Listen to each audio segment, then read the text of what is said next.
Hello everyone, সবাইকে স্বাগতম জানাচ্ছি আমাদের আজকের এই ভিডিওতে মূলত আমরা আলোচনা করব আমাদের যে এইচএসসি পরীক্ষার আগের 3 মাস সময় আছে বা লাস্ট যে 90 দিনের মতো সময় আছে, এই সময়টা আমরা কীভাবে কাজে লাগাতে পারি। কারণ একটা জিনিস মনে রাখবা, তোমার এইচএসসি পরীক্ষার আগের 3 মাস এবং তোমার এইচএসসি পরীক্ষার পরে যে অ্যাডমিশনের আগের যে 3 মাসটা আছে, এই 3 মাস সময়টা খুবই গুরুত্বপূর্ণ। কারণ তুমি ফিউচারে কোন ইউনিভার্সিটিতে পড়বা, তোমার যদি মেডিকেল এইম থাকে মেডিকেলে চান্স পাবে কি না পাবে না, এছাড়া তোমার যদি ইঞ্জিনিয়ারিং ইউনিভার্সিটি এইম থাকে তো সেখানে তুমি চান্স পাবে কি পাবে না, এই জিনিসগুলো মূলত নির্ভর করে তোমার এই 6 মাসের উপরে, অর্থাৎ এইচএসসি পরীক্ষার আগের 3 মাস এবং এইচএসসি পরীক্ষার পরে যে অ্যাডমিশনের আগের 3 মাস। এটা কেন? কারণ হচ্ছে একটা জিনিস মনে রাখবা যে আমরা যেখানেই ভর্তি পরীক্ষা দেই না কেন, আমাদের প্রথম যে বেসিকটা দরকার সেটা আমাদের এইচএসসি থেকে আসে। এবং আমাদের যদি এইচএসসি পরীক্ষায় গ্যাপ থাকে বা এইচএসসি সিলেবাসে যদি আমাদের গ্যাপ থাকে, তাহলে কিন্তু আমরা ফিউচারে যে আমাদের অ্যাডমিশন ফেজ আসবে সেখানে অনেক বড় সমস্যার সম্মুখীন হব। তো এই জন্য মূলত আজকের এই ভিডিওতে আমি আলোচনা করব যে কীভাবে মূলত আমরা এই লাস্ট যে এইচএসসি পরীক্ষার 90 দিন আছে, এই 90 দিন কাজে লাগাতে পারি এবং এর মাধ্যমে মূলত আমাদের যে সিলেবাস আছে, আমাদের যে ইনকমপ্লিট সিলেবাস আছে, সেগুলোকে আমরা খুব সুন্দরভাবে শেষ করতে পারি। তো চলো শুরু করা যাক। ওকে, সো প্রথম যে বিষয়টা আমি তোমাদেরকে বলবো সেটা হচ্ছে এই সময় মানে এই 3 মাস মূলত অ্যাডমিশনে মাতামাতি না করা। এখন আমাদের সবার ভিতরে মূলত একটা ফ্যান্টাসি কাজ করে যে আমরা এখন মূলত অ্যাডমিশনের জন্য যদি কিছুটা পড়ে রাখি তাহলে আমাদের সেটা অবশ্যই অ্যাডমিশনে কাজে লাগবে। হ্যাঁ, এটা সত্য কথা। এটা কাদের জন্য সত্য? যারা মূলত এখন মূলত এইচএসসি সিলেবাসটা খুব ভালোভাবে কমপ্লিট করছে, দেখা যায় টেস্ট পরীক্ষার আগে তাদের সিলেবাস শেষ, এই কয়েক মাসে ধরো তারা রিভিশনও দিয়ে ফেলছে একবার দুবার, এবং এখন যে লাস্ট 3 মাস আছে, এই 3 মাস মূলত তারা জাস্ট হচ্ছে তাদের একাডেমিকের পড়াগুলো একটু দেখবে এবং হচ্ছে অ্যাডমিশনে পড়াটা শেষ করবে। বাট আমাদের কিন্তু বাংলাদেশে দেখা যাচ্ছে অধিকাংশ শিক্ষার্থীরই এখনও শর্ট সিলেবাসের অধ্যায়গুলো শেষ হয় নাই, আর শেষ হলে মূলত অনেক চ্যাপ্টারে দেখা যাচ্ছে যে গ্যাপ হচ্ছে। তো এই শ্রেণীর যারা আসো তাদেরকে আমি বলবো যে এখন মূলত তোমাদের অ্যাডমিশন নিয়ে ভাবার কোনো প্রয়োজন নাই। কারণ অনেকেই আছো যারা মূলত প্রি মেডিকেল কোর্সে ভর্তি আসো। তো প্রি মেডিকেল কোর্সে ভর্তি হওয়ার পরে তোমরা মূলত একাডেমিকের পাশাপাশি অর্থাৎ শর্ট সিলেবাসের অধ্যায়গুলো পাশাপাশি মূলত ফুল সিলেবাসের অধ্যায়গুলো শেষ করতেছো। তো এতে করে মূলত তোমাদের দেখা যাচ্ছে যে এইচএসসির জন্য তো এখন খুব একটা পড়া হচ্ছে না, দেখা যাচ্ছে প্রি মেডিকেল কোর্সে বা এইসব কোর্সে বেশি সময় স্পেন্ড করতেছো।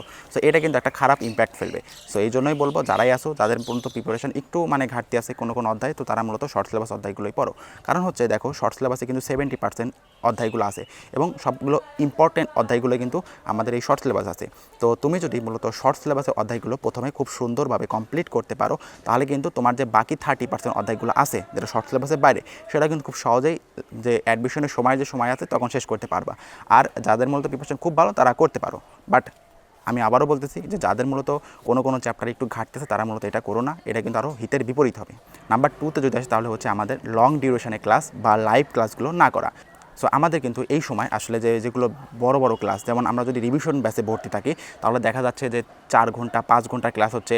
এইসব ক্লাস যদি তুমি লাইভে করো তাহলে দেখো দিনে তুমি যদি 4 ঘন্টা 5 ঘন্টা ক্লাসই করো তাহলে প্র্যাকটিস করবা কখন? তো এই জন্য মূলত আমি বলবো যে এই সময়টা যা আছে এই সময়টা তোমাদের প্র্যাকটিসের প্রতি বেশি গুরুত্ব দেওয়া উচিত। তো এর জন্য তুমি কী করতে পারো? এর জন্য ক্লাসগুলো করতে পারো এবং সেই ক্লাসগুলো অবশ্যই রেকর্ডেড করবা। এবং সব ক্লাস কিন্তু করার দরকার নাই। যেমন তুমি যদি ধরো যে ভেক্টরের অধ্যায়টা খুব ভালোভাবে পারো, তো তোমার তো সেইটার ক্লাস করার দরকার নাই। এখন ধরো তুমি ভৌত আলোক বিজ্ঞান একটু কম পারো, তো তুমি ভৌত আলোক বিজ্ঞান ক্লাসটা করতে পারো। তো এইরকমভাবে মূলত তুমি খুব টেকনিক্যালি আগাতে পারো। সো এতে করে দেখা যাচ্ছে তোমার হচ্ছে এইচএসসির কিন্তু একটা ভালো প্রিপারেশন হয়ে যাবে। অ্যান্ড তুমি যদি মনে করো যে না আমি জাস্ট ক্লাসই করবো, তাহলে কিন্তু প্র্যাকটিসের সময় কম যায় এবং তুমি যত যাই বলো না কেন ক্লাসে খুব একটা কিছু হয় না, তোমার কিন্তু প্র্যাকটিস হচ্ছে মেইন। সো এই জন্য প্র্যাকটিসের প্রতি বেশি ফোকাস করবা। নাম্বার 3তে যদি আসে তাহলে সেটা হচ্ছে আমাদের গ্যাপ পূরণ করা। দেখো আমাদের অনেকেরই মূলত দেখা যাচ্ছে যে দেখো লাস্ট অধ্যায় ধরলাম যে আদর্শ গ্যাস, এই অধ্যায়টা আমাদের সমস্যা আছে ফিজিক্সের ক্ষেত্রে। সো এখন দেখো আমাদের যে রিভিশন ব্যাচের ক্লাসগুলো হবে সেটা কিন্তু ভেক্টর বা প্রথম সারির অধ্যায় থেকে শুরু হয়। সো এখন যদি তুমি সেই অধ্যায়গুলো ক্লাস করো এবং তোমার যে গ্যাপ আছে সেগুলো পূরণ না করো তাহলে কিন্তু হবে না। সো এই জন্য বলবো তুমি আর্কাইভ ক্লাস করো আর যেভাবেই করো না কেন, তুমি মূলত তোমার যে গ্যাপ আছে সেইগুলোর একটা লিস্ট করো, অর্থাৎ যে অধ্যায়গুলোর গ্যাপ আছে সেগুলো একটা লিস্ট করো এবং এই লিস্ট করার মাধ্যমে তুমি লিস্ট অনুযায়ী তোমার প্রায়োরিটি লেভেল সাজাও যে আমার এই অধ্যায় বেশি গ্যাপ আছে এবং এইটা হচ্ছে ইম্পর্টেন্ট অধ্যায়। সো সেইভাবে তুমি শেষ করো। সো এতে করে দেখবা যে তোমার দেখা যাচ্ছে যে প্রথম দিকে যখন আমরা কোনো একটা প্ল্যান করি তখন কিন্তু আমরা খুব মোটিভেটেড থাকি। তো এতে করে তোমার যে অধ্যায়গুলো একটু কম পড়া হয়েছে সেইগুলো যদি তোমরা লিস্টের প্রথমে রাখো তাহলে কিন্তু সেই অধ্যায়গুলো খুব সুন্দরভাবে কমপ্লিট করতে পারবা। সো এই জন্য আমি বলবো যে তোমাদের যে অধ্যায়গুলো গ্যাপ আছে সেগুলো একটা লিস্ট করো এবং লিস্ট অনুযায়ী কমপ্লিট করতে থাকো। অ্যান্ড এরপরে মূলত আমি একটা ব্যতিক্রমধর্মী কথা বলবো, সেটা হচ্ছে এই লাস্ট 3 মাস বা 90 দিনে মূলত তোমরা তোমাদের যে মূল বই আছে মূল বইটা একটু স্কিপ করো।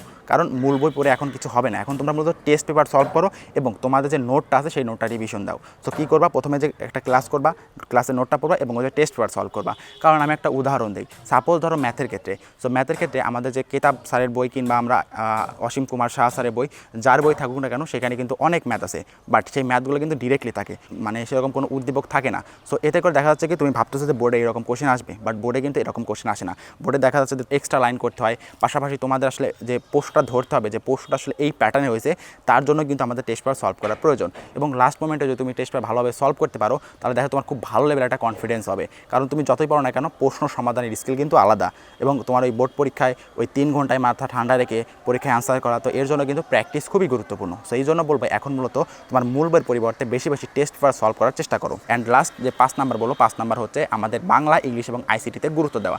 অ্যান্ড আমার মনে হয় যে যারা আসো আর কি, তারা বেশিরভাগই এই যে আগে যে মানে ইন্টার ফার্স্ট ইয়ার থেকে সেকেন্ড ইয়ার আসো, এই সময় সব থেকে বেশি মানে নেগলেক্ট করছো বাংলা এবং ইংলিশকে। আইসিটি মোটামুটি অনেকেই পড়েছো, বাট বাংলা এবং ইংলিশে কিন্তু পরীক্ষার আগেই সবাই পড়ে মোটামুটি। আমি পড়তাম আর কি, পরীক্ষার আগের এক সপ্তাহ থেকে আগে পড়া শুরু করতাম, এই 2টা আর কি শেষ করতাম।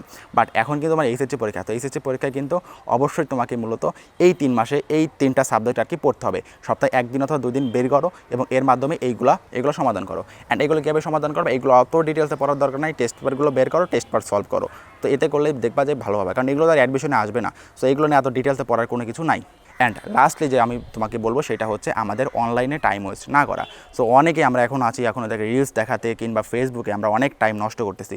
সো মনে রাখবা যে আমি আবারও বলছি যে এই 3 মাস এবং তোমার অ্যাডমিশনের আগের 3 মাস, এইটা তোমার জীবনে খুবই গুরুত্বপূর্ণ। এই 3 মাস যদি তুমি খুব পরিশ্রম করতে পারো, তোমার ভবিষ্যৎ জীবন অবশ্যই সুন্দর হবে। হ্যাঁ, এমন বলবো না তুমি সাকসেসফুল হবাই, বাট তুমি যদি একটা ভালো ভার্সিটিতে, ভালো মেডিকেলে কিংবা ভালো যদি ইঞ্জিনিয়ারিং ইউনিভার্সিটিতে চান্স পাও, তোমার কিন্তু ফিউচারে সাকসেসফুল হওয়ার সম্ভাবনা বেশি থাকে।